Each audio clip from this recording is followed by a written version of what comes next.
Now by Jess McIntosh, a spokesperson for Emily's List. Also, Ron Christie, former special assistant to President George W. Bush and columnist for the Daily Beast. Ron, given his family's legacy in Iraq, is this really where Jeb Bush wants to have a foreign policy debate? Good evening, Doc. Yeah, I think it is. I think, unfortunately, this administration has never called terrorism what it is. We are waging war with Islamic jihadists that are trying to kill us. The president won't say that. Secretary of State wouldn't say that. And I think as we try to draw differences between the candidates who want to be the 45th president of the United States, I think Governor Bush is very wise to look at the foreign policy of this administration and draw distinctions of how he would lead versus how they've led. Jess, in light of what Brother Christie just indicated there, Jeb Bush calls the withdrawal from Iraq a date which his own brother, George W. Bush, set a fatal mistake. That created a space for ISIS to grow. How does Clinton rebut those kinds of claims and in light of what Mr. Christie has just indicated?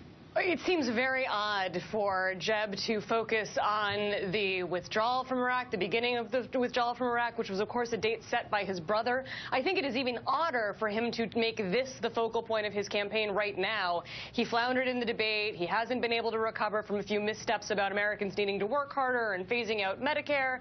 So to turn to foreign policy, I think most Americans remember the Bush doctrine very well. They remember the 8 years that we had under Bush. They remember the cowboy diplomacy, and they are not looking at all for a return back to that.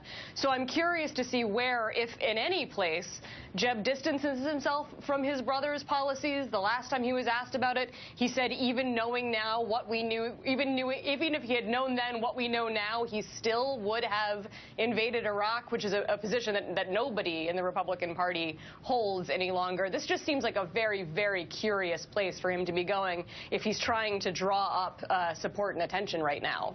Brother Christie, what about that? I mean, given the analysis that Jess has just offered, it does seem strange in light of his, some would argue, flip-flopping on this particular issue and the kind of weighted history that he brings to bear upon this in the shadow of his brother and father, for that matter, and unable to escape that.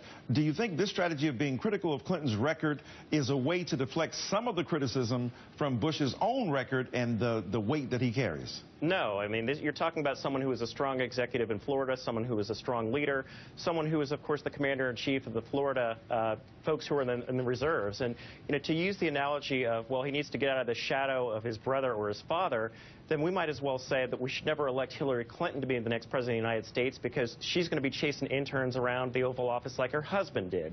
The logic of that is just ridiculous. And Jeb has a record. Jeb will run on his record. And I think he's looking at the foreign policy failures of this administration, the failure to secure the peace, the failure to stem ISIS, and the failure, of course, to negotiate a really strong strategy with our allies to defeat the Islamic jihadists that are trying to kill us. So I think, yeah, I think this is a great fight for Jeb to take.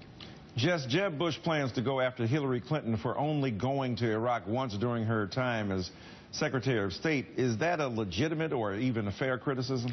I think Bush standing on stage and saying that Iraq is the problem of President Obama and Hillary Clinton is going to be just as laughable to the audience who sees it tonight as it is to us right now. I think that 19 of 21 of Jeb's foreign policy advisors also belonged to his brother and his father. So the idea that this is somehow a good way to get out of their shadow and be his own man might require finding another family's Rolodex to consult some advice, because he's getting it from exactly the same people.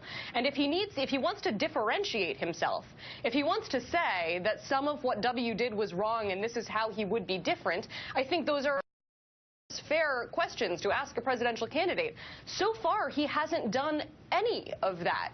He's simply turned his brother's failures around onto the president and to Hillary Clinton in a political ploy to give his campaign a little boost because he's been lagging so badly, and America's going to see right through that. Right. 20 seconds left for Ron Christie. What's your response?